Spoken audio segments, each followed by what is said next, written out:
Okay, so welcome everyone to Wicked's event on complex bails. We have Miss Kim Schofield, who is known in her field for dealing with very serious charges in regards to a lot of, for sure, everything, but a lot more firearms and drugs. And she's done probably, I think during the pandemic, we said that Kim had probably done the most bails out of any lawyer in Ontario, probably.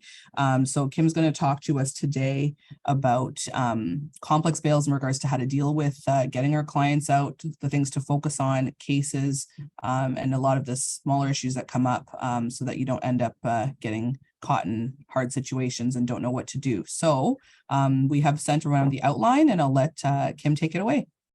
Okay, great. Thank you very much.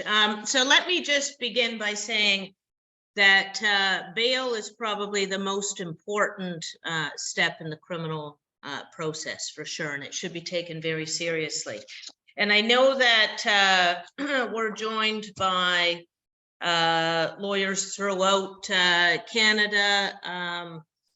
My focus, of course, is on the Ontario bail system, and for some reason it should be a national standard, but it very much isn't. It's probably more difficult to get bail in Ontario than anywhere else in the country. I do have some experience in that, and just by way of observation, because often our clients have outstanding charges in other jurisdictions. So you look at their charges, you look at their bail, and you think, oh, there's some incongruity there. And it's only based on our misplaced notions in this province that were accepted and commented upon in Tonay, and then in Zora, Justice DeLuca's comments in Tonay were accepted. So that's often where I start off in my complex bail analysis when I'm making submissions at the end of the day. So in Ontario, so I always say that, and you know, I just caution, maybe if you're super junior, maybe you can't get away with saying this, but you should, but you should comment on it in some way that you feel comfortable, which is our bail system in the province of Ontario, at least, is broken, and it's accepted as being such, and it's commented upon in both the Tonay decision, and it's called, they refer to it really as the culture of risk aversion. And at paragraph 30 of the Tonay decision, which is accepted later by the Supreme Court of Canada in Zora, Justice DeLuca comments, in Ontario, one component of this culture of risk aversion is an over-reliance on sureties. And then they talk about not just the over-reliance on sureties, but on restrictive conditions, and of course, the most restrictive condition of all, which is detention. So let's, so just with that in mind, sometimes I think that one of the reasons why the bail system in Ontario and potentially also elsewhere in the country becomes broken and overburdened is that we go down the rabbit hole, okay? But the problem is when, you know, to use the Alice in Wonderland analogy, when you're coaxed down the rabbit hole, it's hard to stay outside. You end up going down it. So what I mean by that is that the Crowns developed these special bail teams that at least in Toronto and in other major centers that deal specifically with complex bails. And these bail teams, that's all they do is just firearms bails or homicide bails. And it ends up being a trial kind of with in and of itself, often multi-day. So I want to begin by just talking about a little bit about some general prep ideas, and then how to deal with situations. So generally the complex bails or serious bails involve large amounts of drugs. So sometimes importing multi-kilo levels, firearms and homicides. I would say that generally is, or criminal org charges. So that's what we're dealing with. So first thing you have to do, and I have my outline here, but the first thing really is in preparation, know the allegations, first of all, have your sureties in and really prepare your sureties.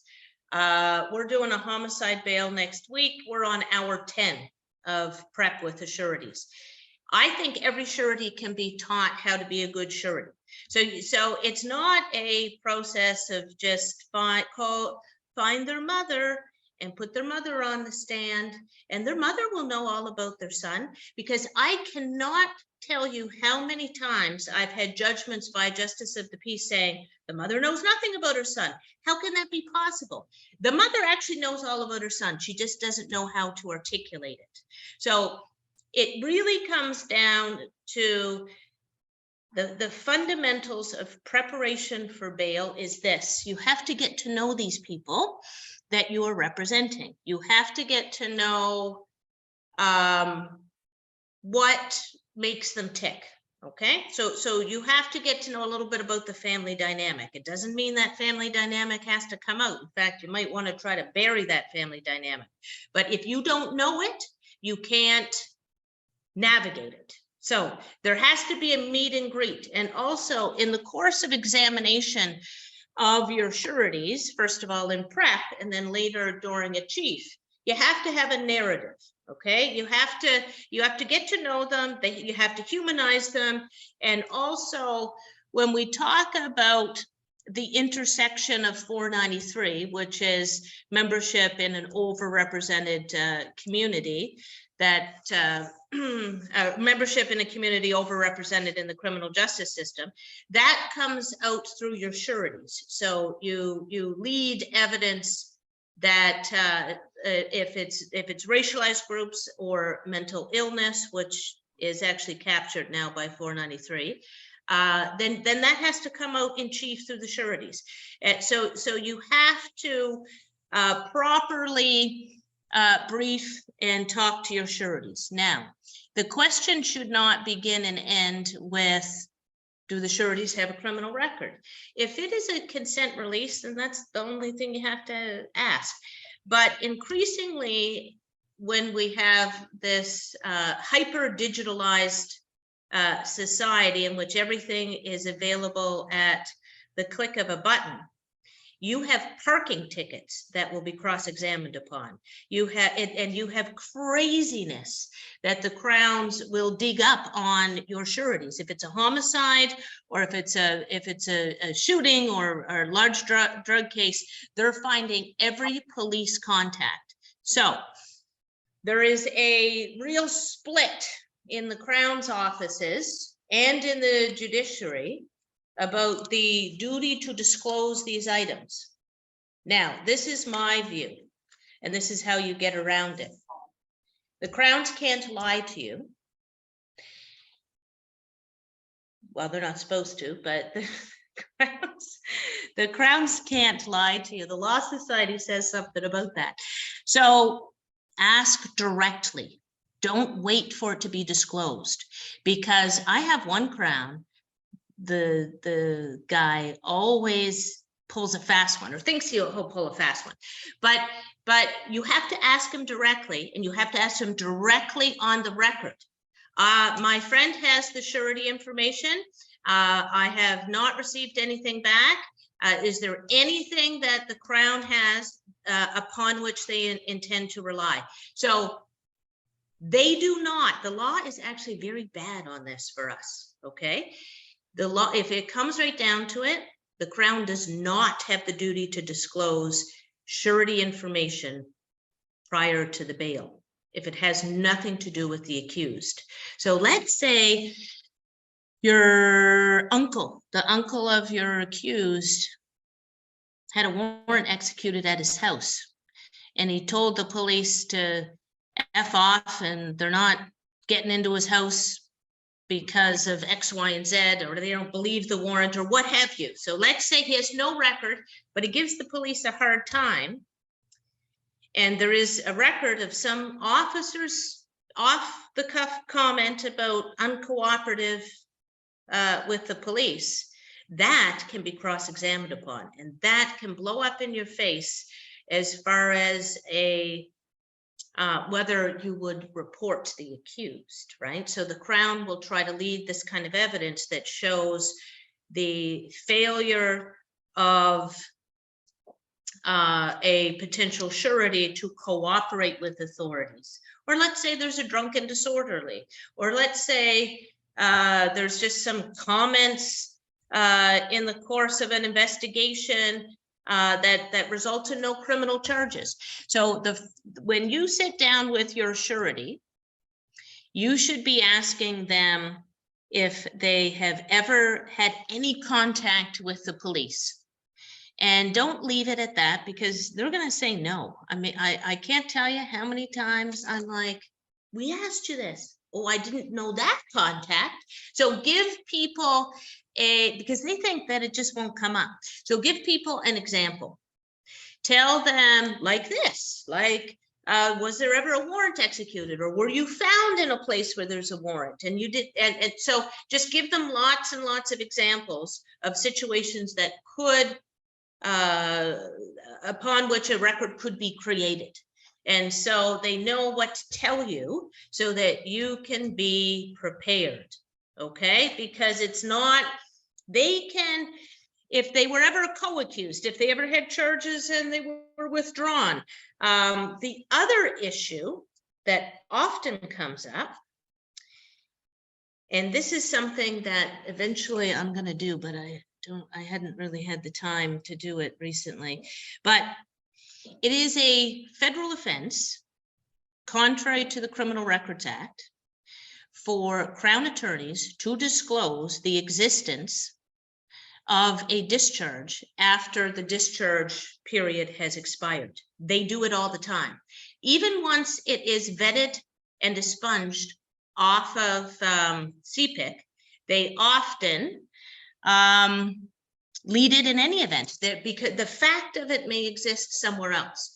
So the Crown is actually committing an offense contrary to that act, and somebody should be swearing a private information against these people at some point. And as soon as I bring it up, oh, it just disappears. But why do you have that? Because you know why? It's because in scope, or whatever equivalent computer system that may be computer record that may be kept on that, it is the fact that a discharge occurred. So they will disclose that to you sometimes, and they want to cross-examine a surety on it. Do not let that happen. That is unlawful. And they'll say, well, we don't care that it was a discharge. We just want to cross-examine them on the fact of the arrest. But the only reason this comes up in the first place is that there's the discharge that's been recorded. So be very aware of these issues that will come up in the course of preparation on these complex bails. Also, so when you're sitting down with your sureties, and of course, the reason why we're talking sureties first is those are the foundation of these complex bails. So when you're sitting down talking to the sureties, ask them if they've ever been a surety for anybody before. And make sure, because even someone who's done this many, many times, I can't tell you, people sometimes don't recall things properly. So they don't recall that the person that they signed for breached their bail 4 times. And all of that will come up. So you have to explain to someone, well, what does that mean that they breached the bail? So go through that, and also be very careful about leading that evidence. Okay, so sometimes it comes up anyway. You should always canvass it and always be ready. But if you have any hesitation, because sometimes it doesn't come up, and you can lead evidence that ends up being a big problem for you. Because if there's something weird about the person that they signed for, it may connect the dots. The Crown may be able to find out information that they wouldn't usually have. So, but be careful about leading that. And before you have the accused, or before you have the surety testify about what a great surety they've been in the past, you should do a little due diligence and investigate that. So I often call the accused that they were surety for and ask them some questions, because they may tell a very different story. They may say, yeah, you know, I got arrested and I pled to that, fail to comply. And they can even plead to a fail to comply and get arrested, and the surety doesn't even know. And so it just leads, you have to, I always say on bails, the glass is half empty, it's never half full. So you should anticipate that your sureties, even if they're not lying to you, they may just be deluding themselves, or they may not remember. So don't, it's not a sunny day. It's not a sunny day, it's a cloudy day, okay? So you have to look at it from that perspective. And I mean, depending on the players, but this, keep in mind, we're talking about complex bail. So your other side is going to be very competent. We have, it's me, it's an associate, maybe it's a private investigator, but they have the resources of the state, and they have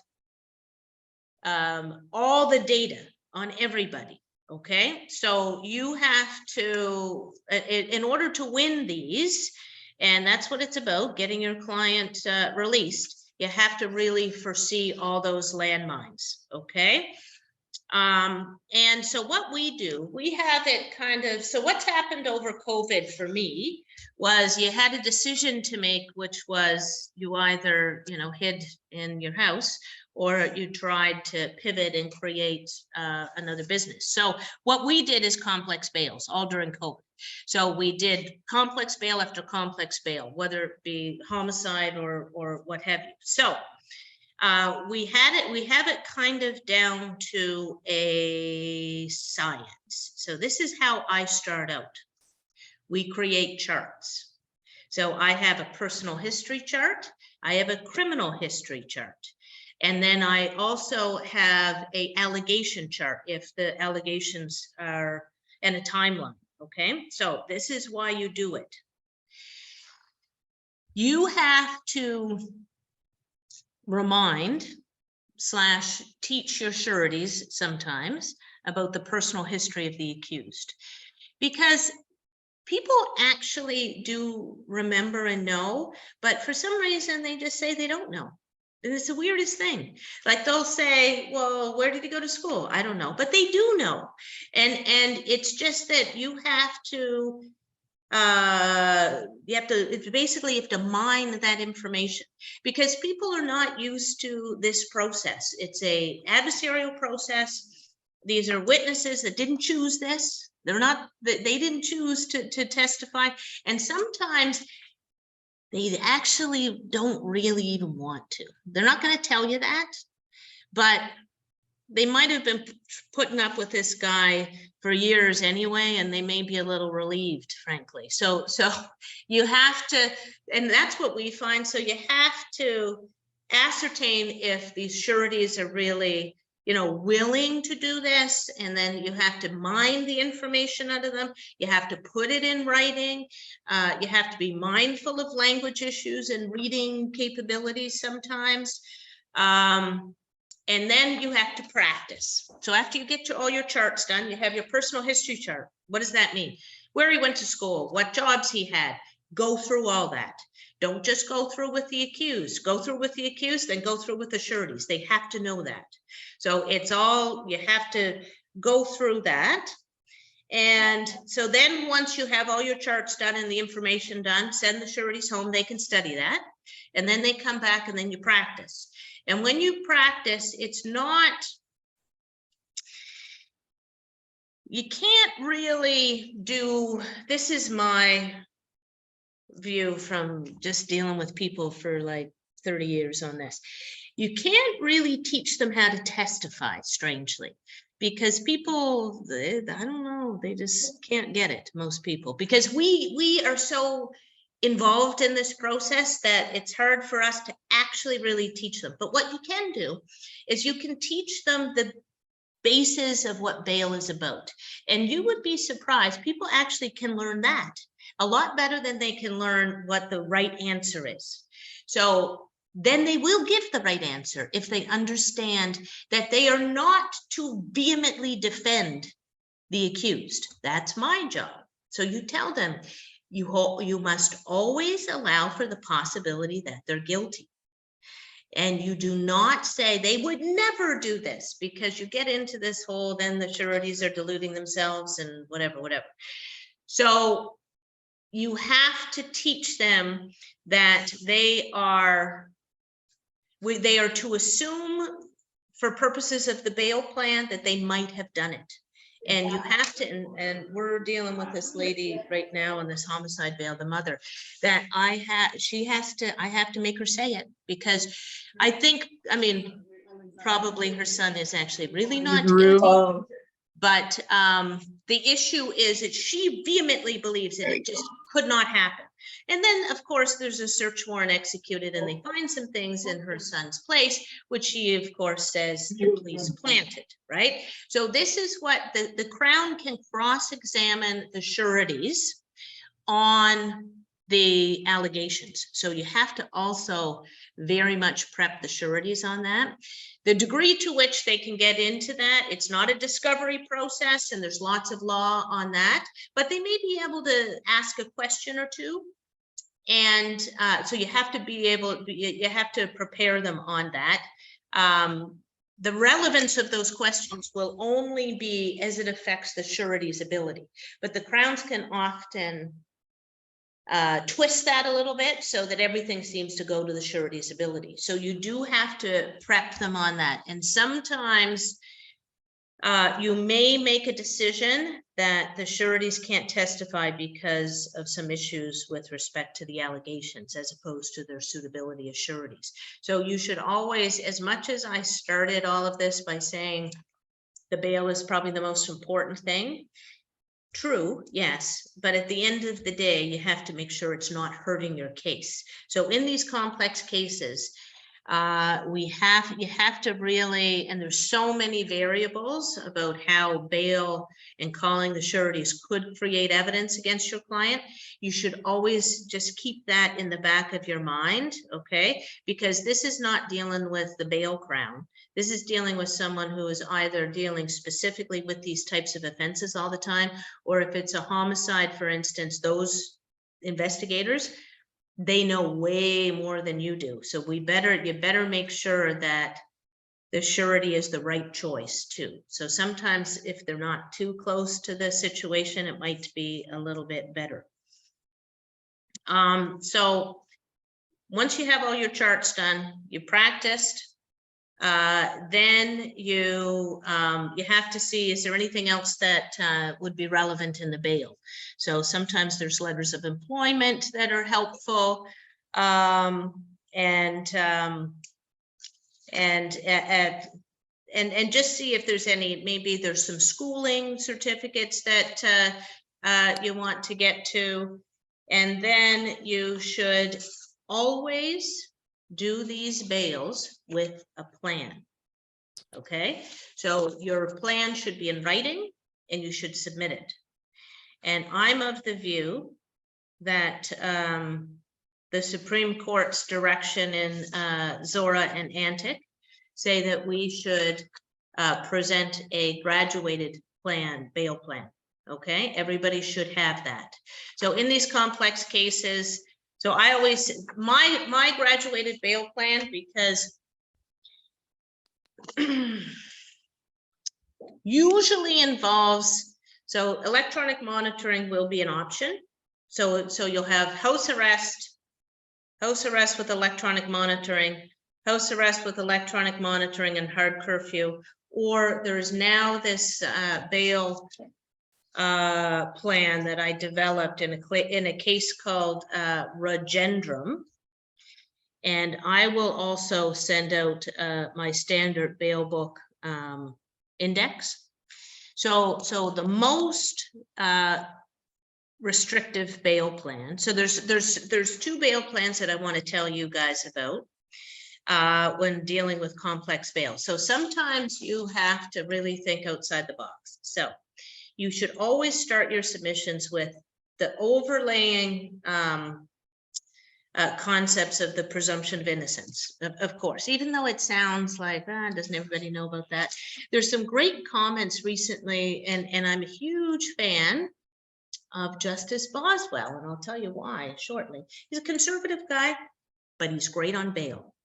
And he makes, and there's this 2020, July 27th, 2020, a case called SBS, where he releases a guy, and he talks about the golden thread of the criminal justice system being the presumption of innocence, and the fact that we in Canada have more people in detention pre-conviction than we do post-conviction.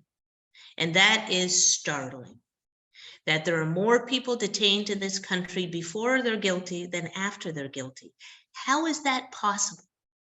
So that's how I start out. And I always start out and then I make some comments about how screwed up the bail system is and make reference to these other things, because it's important, and the justices of the peace are the problem. I mean, I think the Crowns create this issue by requesting detention when they shouldn't, but at the end of the day, they're not ordering the detention. And so they are the solution as well.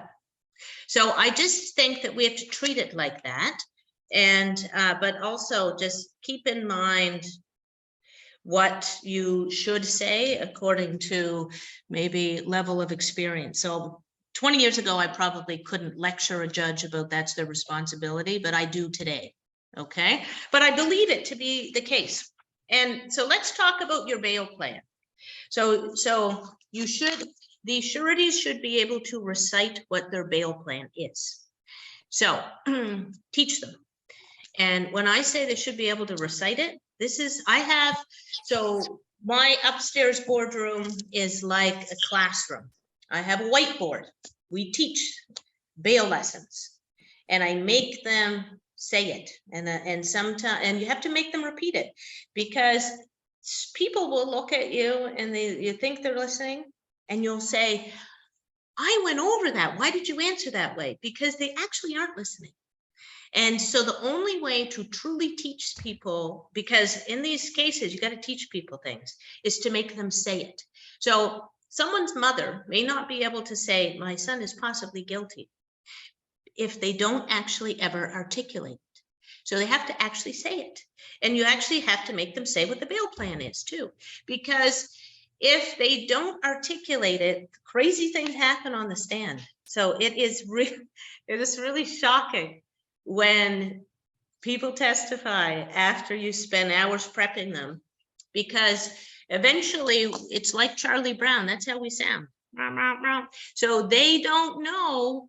They really, unless they've articulated themselves, that's all they hear sometimes. Okay, so that's why I think that when sureties come to me, so we did a lot of bail reviews when we started, and sureties will say, well, what happened in the other lawyer's office? Well, really nothing happened. Or if it did happen, they picked up nothing. And these are people that are criminal lawyers, right? It's just because you don't, that it's a stressful situation, obviously. And people have to be taught how to articulate something. So if we take away nothing else about this, then it's how to teach and how to win the bail by making people repeat what they're supposed to say. So, okay, so let's talk about bail plans. So what I do is this graduated plan. So in COVID, what happened is we had to recreate a custodial setting outside. And so in the middle of COVID, it came down this decision called Gesso from the Court of Appeal. And Gesso said, well, when public safety is really at issue, COVID doesn't matter, and neither does electronic monitoring. So people have to stay in jail. So a Gesso was very bad for bail. But post Gesso, we did this case called Regendrum, and there's 2 Regendrums, and it's important. And if you have I would say if you have a serious case, this is probably the best case to use, because it is, and so the Regendrum that I'm referring to is OJ number 4384. It's Justice Andre, and it's October of 2020. So it's pretty aggravating. So there's 2 Regendrums, both by Justice Andre.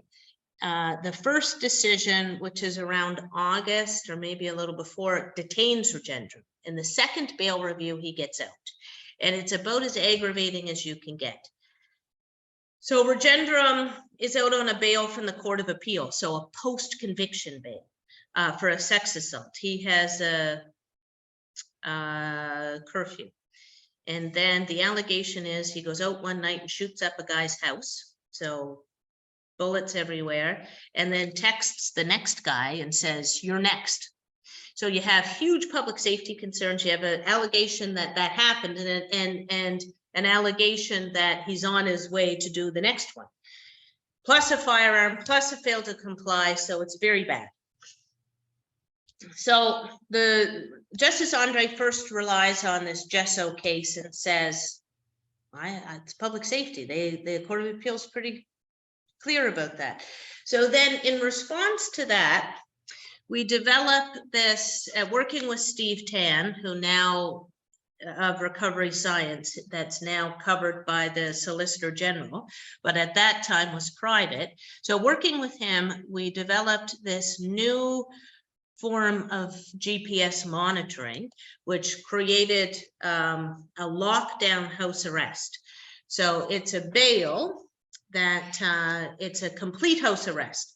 So it creates what's called an inverse inclusion zone. So you can't leave the house, you're just under house arrest, because most house arrest, it's except in the presence of the surety. So how a lockdown bail works, so if you have a really super serious case, shooting, homicide, or repeated domestics, okay? What you do is you create this inverse inclusion zone. And what that means is that a person can only leave for specified purposes. So it's GPS monitored. So as soon as they step out of that zone, alarms go off, unless an email is sent for a specific location and specific purpose. And then they can track that person to the lawyer's office, to the medical office, so it can't be open-ended. It has to be address and time specific.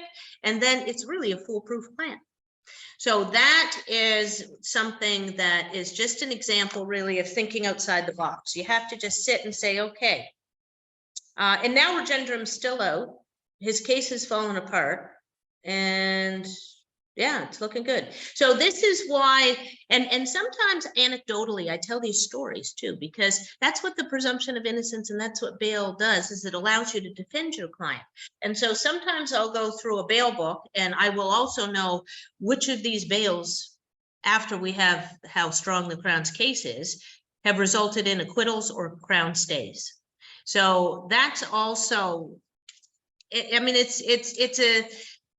it's an interesting approach sometimes, because people have to be, JPs have to be reminded that people are acquitted. And so there's another case called Jayakanthan, which also was a second bail review case. Guy out on a gun, gets arrested for a second gun in a discharge scenario. So he eventually gets bail on a second bail review. And anecdotally, he's acquitted of the first firearm. So now he has this one firearm still outstanding. But the point is that it's important also when you get your cases together for your bail review or your bail hearing, either or, get like cases. So there's no parity in bail, except there is. So Budge talks about the fact that yes, there is parity in bail. So don't let people say there's no parity in bail. That's actually a misstatement in the law. There is parity in bail.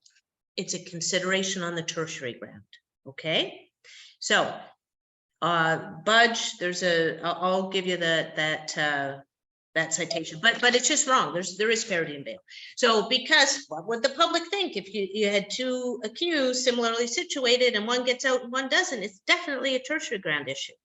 So that also should be discussed. Also, there's another case called AB that so everyone will remember the Meng decision out in BC that resulted in eventually the US, I think she still has charges maybe in the US, but all were dropped and she returned to China, but she had a crazy restrictive bail. So there's the Meng decision. And there's also a case that we did here called AB, where we hired private security 24/7. To be someone's surety. So what you took, and that was Justice Boswell's decision, but it's AB. So it was the largest carfentanil discovery, and I think there was like 33 firearms. So one of the largest, 42 kilos of carfentanil. So the Crown's position was life and all of that, but so we ended up getting him out on basically a rent surety. So we just hired a security company and said they'll watch him. So we had the sister, we had a few other people too, but mostly it was like a Meng decision where they hired private security. So sometimes you don't necessarily, and I think that guy's security bill a month was something like $60,000 a month. So not most people can do that, but maybe people can do security cameras. Do that. Maybe people can do find my iPhone. I mean, there's lots of other things that aren't necessarily private security, $60,000 a month. But the point is that think outside the box. So we also have another case coming up where one of the in Meng as well, one of the sureties were a visitor to the country. So you would think, oh, I don't know if visitors can be sureties, but there's a way they can be. Okay, so a condition of the bail, which is you have to show that a visitor visa has been extended every time a visitor visa is extended, because often people are on these super visas for 10 years, but you still have to extend them. So sureties can be visitors. So get your plan together, be as creative as possible, have it a graduated plan so that so you can still argue, like you want to. So this is why you should have a graduated plan. There's a basis in law, which is this. So Zora and Antic talk about the fact that we being defense counsel, bear some responsibility in these restrictive conditions, because we just say, well, you just throw it all at them and then they'll get out.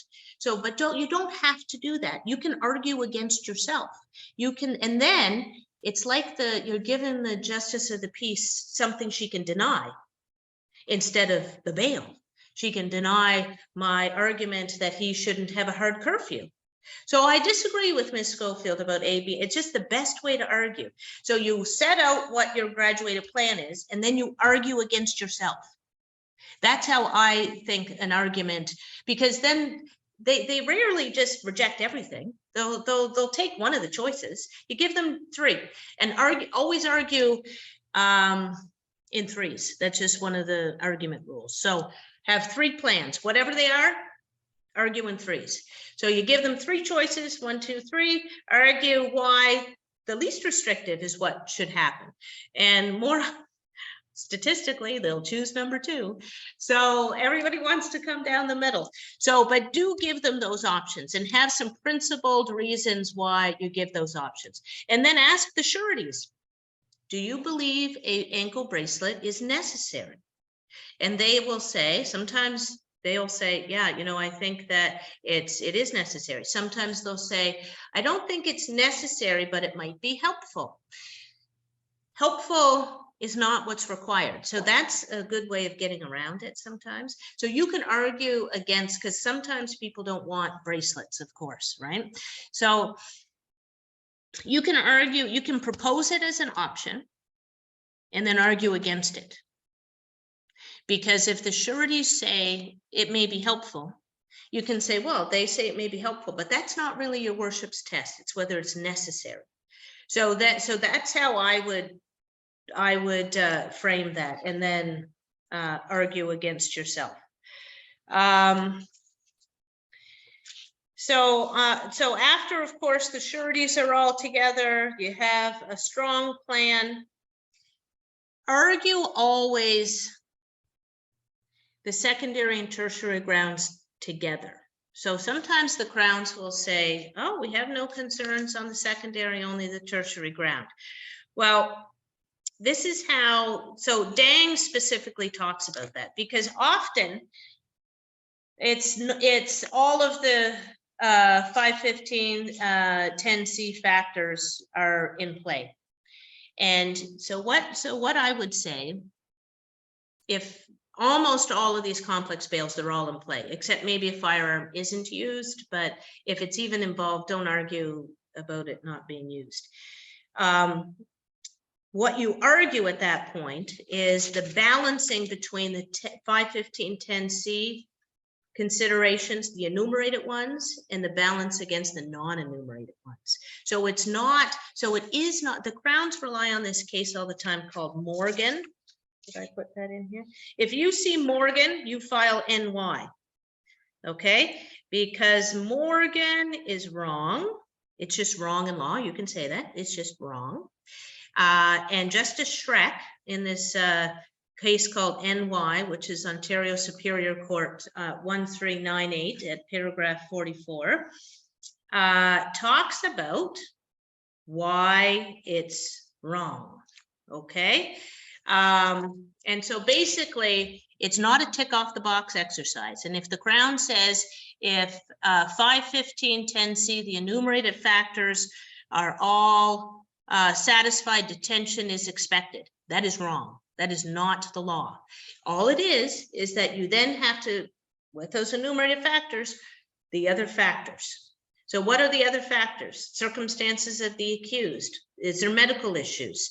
Are there 493.2 issues? So let's get to that. So 493.2, there's developing a great body of case law. It should be filed. It should be argued in every case. How do you argue 493.2? You have to, I mean, there's kind of two schools of thought. There's some cases from Justice Schreck that say we can basically, and Nakatsuru, and they say basically we can just take it judicial notice of the fact that if you're a racialized accused, then it comes into play. And then there's some interpretation that you have to lead evidence that it actually affects the bail process. I think that if you read Justice Schreck's decision in EB and HB, and it's important also in those cases, argue the facts too, because they're very serious cases. If you look at the underlying discussion, it talks about it's to correct a systemic wrong. It also corrects a specific wrong. So you can argue 493.2 individually and systemically. So I would say it should be argued on that two-pronged basis. So individually, what are the circumstances of that accused? But the weird thing is that what I caution against is arguing, maybe they're not poor enough. Maybe they're not disadvantaged enough. That is not what really 493.2, it's designed to address systemic issues. Now, if there's other issues, that should be considered, but I'm not so sure it's really comes into play on a 493.2 analysis. And I just think that, I mean, you can lead it anyway because it's important, but otherwise we get into this argument about quantifying oppression. So, oh, this person's more oppressed because they grew up on that street as opposed to that street. So that is the danger. Okay, and I would just address it straight on, because the only way we're going to get a good body of case law on that, on the interpretation of that, is to address it. Okay, so every racialized accused, and doesn't have to be racialized if there's mental health issues. So it can be used for any overrepresented disadvantaged group, and argue it. So that is how I would say complex bails should be argued. Now, the other thing I wanted to address just briefly is this use of statistics. Don't accept them. The Crown files them, say they're useless, and because bail is an individualized process. So Justice Monahan finally came out with a decision that says that I mean, the Crown, it's not like it's an admissibility issue, it's really a weight issue. So they file them almost every jurisdiction, whether it's talking about fentanyl deaths or whether it's talking about firearms. Use a case called CT, Ontario Superior Court 3457. And Justice Monahan says that on the relevance of shooting statistics tendered by the Crown, decisions to detain or release an accused person require consideration of the particular circumstances of an individual case in light of the relevant law. And then he goes on to say, those are not the particular case. So it's helpful. And it mentioned St. Cloud. And I would say this. One thing that's very, very instructive, and I just re-argued this the other day because I was surprised about my lack of familiarity with the facts in St. Cloud. Okay, so St. Cloud, you should read it again. Read the facts, because it is so shocking what that offense is, that and that's the case that talks about the tertiary ground. So the fact that you had this brutal assault on a bus that is all videotaped clear as day, that's what that case was. It was really an open and shut, stranger attacked on a bus, all caught simultaneously on video. So go back to the facts in St. Cloud when the Crown argues St. Cloud. Okay, so I think it is 7:22. So I'm available for any kind of questions or comments or any discussion anybody wants to have. Yes, don't be shy, everyone. And actually, I have a question, Kim. The inverse inclusion zone, because now that Steve is doing it by the government, is that still offered as a plan, or is that only on the private plans? No, it's still offered because it is by virtue of that lockdown bail, they set it up differently. So they create this field of red around the house. Right. So yeah, so just make those submissions. Okay, so he'll do it even if the person's not paying for it. Okay. Yeah, because it is just easier for them. So they make it not, so it's an inverse inclusion. So everything is excluded essentially. Okay. So instead of saying if you step out, you're now in an exclusion zone, everything is the exclusion zone. Okay. So that's why they create that sea of red. But they can't do that if there's all these exceptions. Right. So that's the theory behind it. But it's all laid out quite well in Justice Andre's decision. So Okay. And so does anyone else have any questions? It's good to take the opportunity to ask Kim while we have her some stuff. I have a question, Kim. I was wondering, so you did mention that you submit the bail plan. You Yes. also submit case law. What else do you submit? Do you provide affidavits, and how detailed, if you do provide affidavits Okay. from surety? Affidavits are required on bail reviews or 490 application in the first instance. So if you have a homicide, then you have to provide those. I never provide, just the surety declarations, but I know some people provide bail affidavits for a bail in the first instance. Never. I would say I could not be convinced that it's a good idea. Because all you're doing is providing an extra layer of potential perjury. So also be careful in your bail reviews about swearing to things that you don't have to swear to, because you might be surprised what comes out, and then suddenly your surety is disqualified because there's potential perjury issues. So keep your affidavits brief. There's rules about what's required.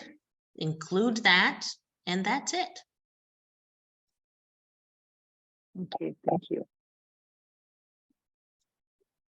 Hi, Kim. I have a question. Great presentation, Sure. by the way. Thank you. You mentioned that if someone is a member for under one of the 493 groups, that Yes. evidence should come through the surety. So what type of questions do you suggest? For example, not for mental health, I can come up with some of those questions, but in terms of someone is racialized, what type of questions would you ask? So we did this, I do this all the time. So for instance, someone grows up in Acorn Court. Ask them, so what was, so tell me about where you grew up. Tell me about what the schooling situation was. Tell me about, and then this lady's talking about the cops chasing the kids as like it's a game, and that, you know, so what is their formative experience? We had also a bail of this kid who's a rapper. That's another whole area that we could talk about, like leading rap lyrics. But anyway, where they just talk about the experiences of racism in the school. So the parents will know these things, right? So, or their brothers or sisters, whoever's the surety, but just what was it like growing up? We had another kid the other day where the mom, single mom, she had a dated criminal record, but now she was this head of this very successful company. But she turned her life around, but very kind of late in life, right? Like, so you just lead the family history. The 493 concerns tell the story themselves. They really do, right? So just, if someone's growing up in that environment, just ask them what it was like. They'll tell you. And then that's your evidence. And it doesn't even, like I said, I think it's to address systemic issues, but I would lead it anyway. That's what we've decided, how we are interpreting 493, because it's compelling anyhow. Right. Thank you. You're welcome.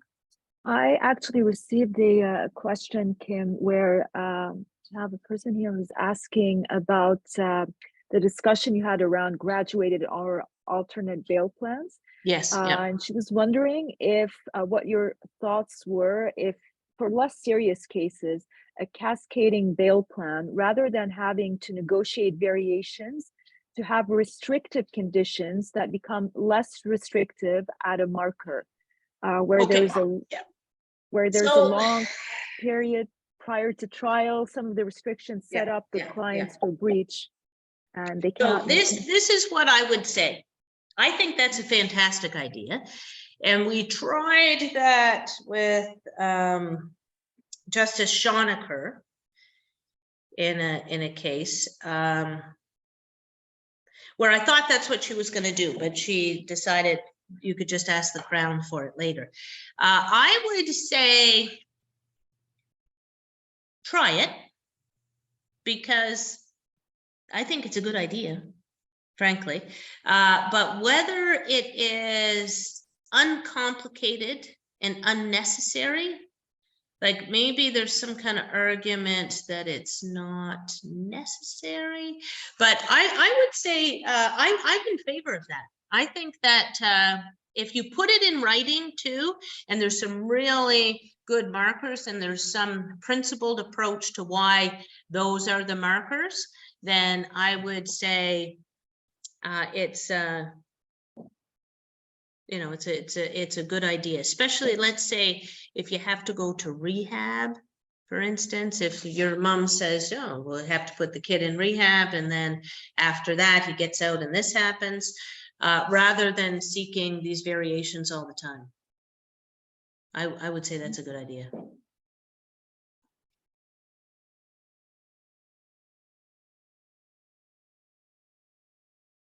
I have another question.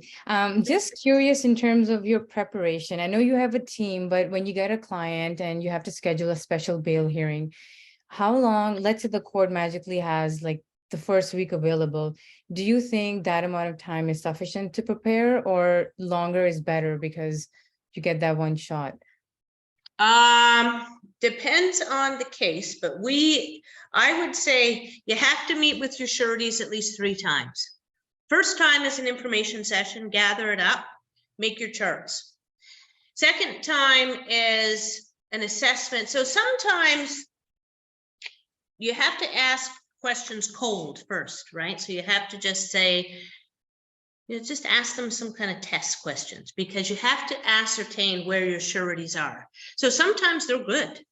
Sometimes, like I did one the other day, where the mother was this head of this company, and she told the 493 story. She was the best. I didn't really have to work with her that much. Other people, 10 hours later, and they're still answering the questions in this crazy way. So it really depends on your case, but at least 3 times you have to meet with them. Initial information, get it together, make your charts, email the charts. Next one is teaching. And then third is the final just run through, right? So that's how I would say in that. So if they're, let's say you have your bail conference, and then, you know, a couple days later is probably the earliest. Right. Thank you. You're welcome. Hey, does anybody else have any questions before we let Kim go? So looks like not. So I just thank you so much, Kim. That was extremely informative. And I thank you as well, everyone. We're going to be sending out Kim's the proposed plan that is graduated. I received it, Kim. Okay, so perfect. We'll be And sending then also I'll send you index. Yes. Okay. So we'll be sending out the index as well. There's a lot of cases Kim has done that have been successful for people. A lot of bail cases with her name on it that have worked very well for the defense. So we'll send those cases out so that we can continue fighting the good fight.